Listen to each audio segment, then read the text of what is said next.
刚刚讲到的，中国是一个不在乎人命的国家。你不在乎人命，然后你刚刚讲的，我用人命直接跟你对抗，我用人命进行一个自然的淘汰，你不在乎，全世界吓死了。刚刚讲的，今天是日本的首相岸田文雄亲自召开会议，亲自出来举行记者会，表达说，他要加强中国入境的管制了。而且你知道，事实上昨天中国卫健委公告，所谓的新冠肺炎已经变成新冠感染之外，他们还把它从甲类的传染病降为乙类，所以他们全部都可以出去玩了。全部出去玩了之后呢，就不管了。我知道他们从前天开始的中国网民开始去搜索最想出国的，就像最想出国去，一个是日本，一个是韩国，一个是泰国，就像这两个国家，日本、韩国怕到了，日本吓死了。对，日本马上在今天下午就召开一个紧急会议，就宣布说，从这个12月30号从中国进来的，或者说你7天之内曾经到过中国的旅客，不限是中国人哦，你只要去过中国，有中国旅游者，你要入境日本的时候，必须要强制接受检验，一旦阳性的话，你就要再关7天，在我们日本关7天。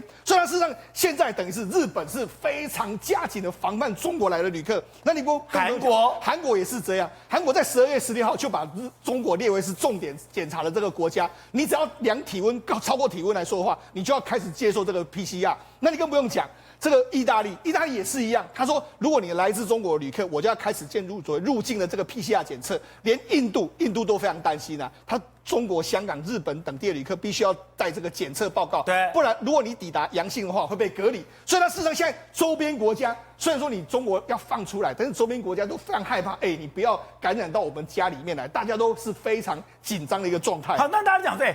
这不就是一个感冒嘛？它又不会侵犯你的肺，那感冒过几天你就忍过就算了，是干嘛那么紧张？可是刚刚讲到，你现在看到中国有很多的这些病例跑出来了。刚刚讲这是一个30多岁，他的这个胸部，又出现白肺。对，我们在 COVID-19 3年，我们对这个有基本的认识。本来的 COVID-19 是直接侵袭到了肺部，所以它造成非常严重的疾病。而到了 Omicron 的时候，基本上它已经不会攻击肺部，只是一个上呼吸道。可是没有想到。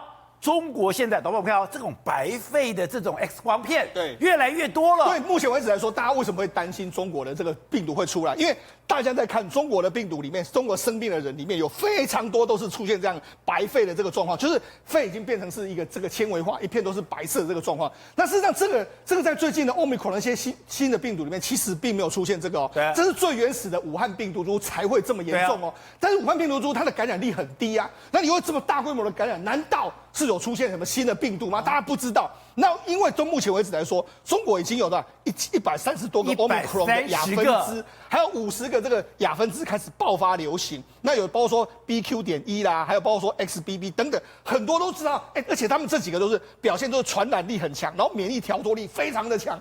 那这些病毒来说，现在被关在中国境内哦。如果它真的往外出来了，那会不会造成更大的感染？